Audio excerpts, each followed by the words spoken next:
sabi niya na, ate, uwi lang ako sa bahay ha, babalik lang ako mamaya. Hindi nyo pala alam yun na doon na lang daw si Noli uuwi sa kanilang bahay kapag nag-aaral sila. Baby Francis. Yes, baby. Hi mga kalab. Ako po pala si Ulysses, ang bayot nga kay Ator Diliga. Ako rin Francis, ang gwapo Pierre Diuso. And we are the Friendly Love Team. At kung bago ka pa lang sa aming channel, don't forget to subscribe. So ngayon mga kalab, ay yun nga, nababasa nyo naman po sa title na wala na po dito si Noli. Ayan, kung sino ang kay Noli. So yun po yung bata na sobrang kulit talaga. Kaya yun po, yung kanyang kulit na kulit talaga ay, ayun, umuwi na sila sa kanilang bahay. So, kahapon po mga kalab ay first day of school po nila Noli at Giselle. So, nung kahapon mga kalab, meron kaming ginawa at pumunta kami ng nagbili kami ng mga school supply nila, tapos bag, yun po. Pero, hindi pa po namin nabili lahat. Pero yun nga po mga kalab, yung naisama lang namin doon ay si Giselle lang. Dahil si Noli, nag-ano siya dito mga kalab, sabi niya na, ate, uwi lang ako sa bahay ha, babalik lang ako mamaya. Pero, di na po siya bumalik kasi sobrang gabi na. Yun, sobrang gabi na, nag-antay kami. Ganun, kasi gusto namin ibigay yung bag po para kay Noli. Kasi diba, binilhan kasi namin.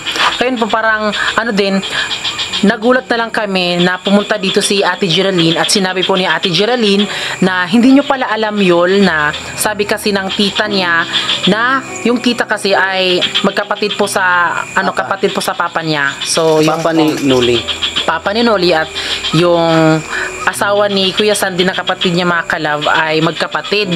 Kayun po sabi ni Ate Geraldine, yun, di ba? Sabi daw ni tita na doon na lang daw si Noli uuwi sa kanilang bahay kapag nag-aaral sila.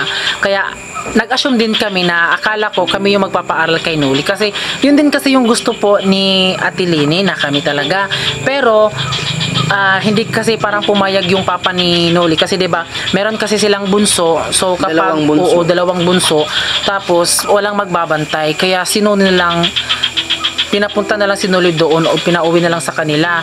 Kaya okay lang yun sa amin, walang problema kung ano man yun. Yes. Basta yung sa amin lang mga kalab ay nagulat lang talaga kami kasi di po nagsabi si Noli na uuwi na siya, di ba? Parang bago niya sinabi sa amin yan, alam na pala na si Noli din daw ang na doon na lang daw siya uuwi sa kanila. So parang bago pa man siya nagpaalam sa amin ay sinabi na niya doon kay tita kasi umuwi kasi siya doon sa kanila tapos bumalik. Tapos nung pabalik niya dito, sabi niya, kaya pala parang kinuha niya yung binigay na pera po ni Papa Bubi kasi meron kasi siyang alkansya. So, kinuha niya. Tapos nagmamadali siyang umuwi kasama si Usting. Kaya kami nag-assume din na babalik siya. Pero sabi kasi ni ate, doon na lang daw siya. Kaya okay lang sana na nagpapaalam si Noli sa amin, di ba? Kasi nung gabing yun talaga, nagulat talaga kami kasi nagpalala kami kasi hindi pa bumalik. Sabi niya na ate, bumabalik lang ako kasi pupunta muna ako sa bahay namin. Tapos nung pumunta din si Francis at Giselle doon sa bandol kasi parang may kinuha. Tapos sabi ni Auntie Lini kung asan daw si Noli. Tapos sabi ni Giselle, wala naman dito. Nakita niya doon na nag-basketball, naglalaro. Yun po. At sabi din naman po daw ng kuya niya na nag-computer daw kasi marunong din po daw siya mag-computer. Yun po. So, dito sa bahay, walang problema talaga si Noli dito. Tapos yung mga trabaho namin dito ay pinagtutulungan at yung trabaho lang dito ay paghugas ng plato, pagwawalis ng sahig, yun lang. Yun, napakasimple at talaga sa mga batang iyan na si Giselle at si Noli ay talagang kailangan talaga natin silang maayos na kaning pakikitungo, tapos inaalagaan namin sila ng maayos at syempre tinuturuan din namin ng magandang asal. Yun po. Kaya di ba nakikita niyo naman na sobrang puti na ni Noli, tapos na siya kapag umuwi siya sa bando sa kanila, talagang sinasabi niya, uy, ang gwapo na ni Noli, no? Tapos sinasabi talaga nila na daw si Noli, parang tumataba na, hindi na daw siya payat. Kaya yun po, tapos dito doon yung ni Auntie Leni, dito na yun galing, di ba Binong? Tapos yun nga, sinabi niya sa akin na akala daw ni Auntie Leni na nagpaalam daw si Noli sa amin, pero hindi naman pala. At alam mo ba, merong nagbasa doon, kaya daw hindi bumalik si Noli ay dahil daw parang pinipigilan daw natin na mag-ano daw sa pagkain. Alam mo, girl, ngayon Hindi mo lang po. ngayon mo lang yan nasabi kasi di mo kami minamasi, di mo kami na ganun.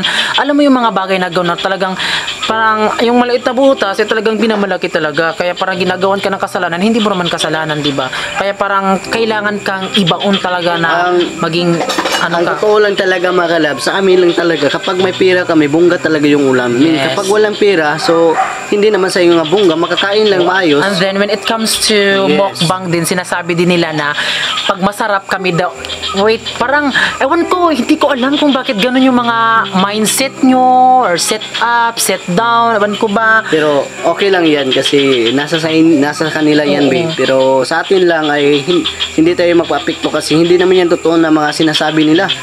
Isa lang silang baser pero huwag kayong mag-alala kasi siyempre magpasalamat din kami kasi kayo yung nagpasikat din sa amin, dagdag na Oo. Tapos, nagpa-boom. kung mag-comment naman kayo, dapat medyo taas-taas din. Tapos, dapat madami din yung comment para mas ma-recommend kami ni YouTube.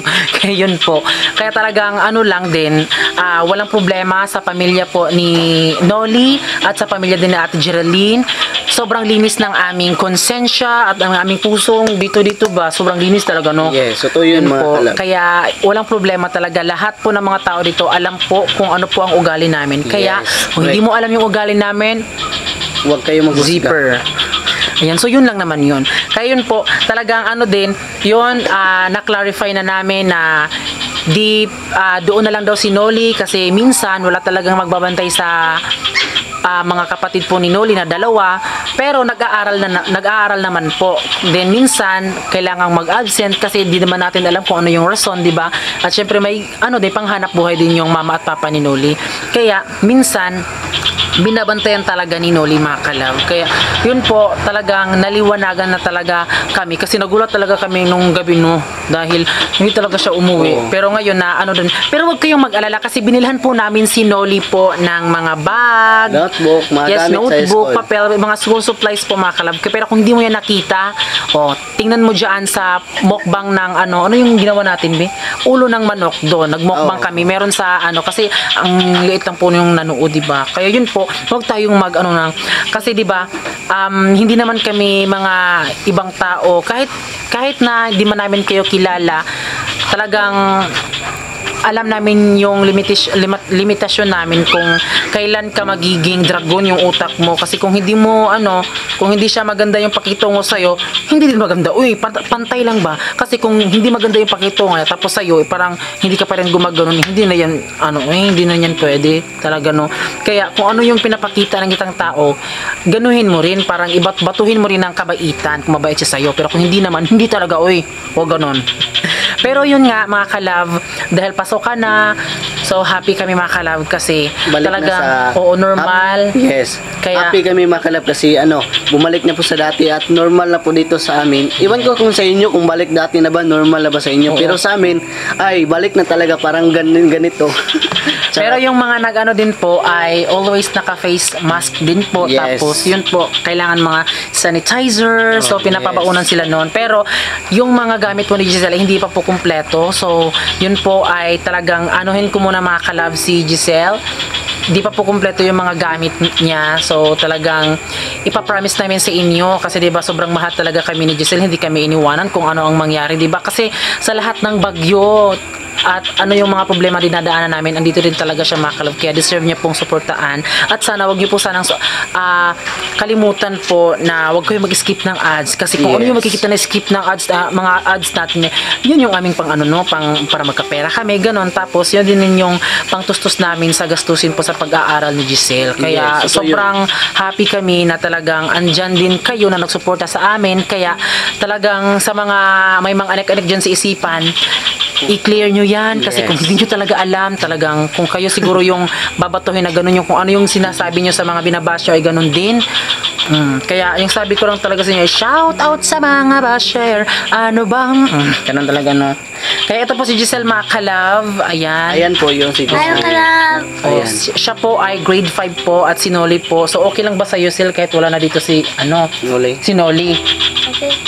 Okay ra. Okay lang mga kalab, pero parang hindi kami, parang naninibago kami talaga kasi yung Yes. expectation talaga namin is dito siya titira at kami yung magpapaaral kay Noli. Noli. Ayan. Pero baka may magsabi naman dyan edi kayo magpaaral ni Noli kahit andun siya. Kasi kung andun din po siya sa kanyang mama, tapos kung ano, di ba, di namin alam kung pumapasok ba si Noli, tapos masasayang lang yung ano namin. Pero Kaya, pero Bi, huwag ka mag-alala Bi, kasi makikita din yung makalab kung kung ano yung sinabi sa mama ni Noli, kasi may kapatid pa siya dalawa, so kailangan ni Noli nandun daw si Noli na sa kanilang bahay kasi walang kasama yung mga kapatid ni Noli na 5 years old at 6 years old. Wala silang kasama, so dapat nandun daw si Noli kasi tatlo lang sila mag-aaral sa dahikan. kaya yun po, Diyos ko, ang hirap mag-explain. Pero yun po mga kalab, kailangan talagang, sa mga ano din naman, sa mga taong hindi nakakaintindi, huwag din natin silang intindihin, pero kailangan din natin silang pansinin, uy, para mas gumana talaga yung pag-ano nila ba, ganun, no? Ayan. At yun po mga kalab, sana po naintindihan nyo na po, na-explain na po namin. So salita lang tayo dito for today's video, no? Kaya yun po mga kalab, maraming salamat po sa lahat ng nanonood. At syempre bago kayo malis, please don't forget to subscribe our YouTube channel. At kami ang Family Love Team, nagsasabing dapat love lang. Bye-bye mga kalab.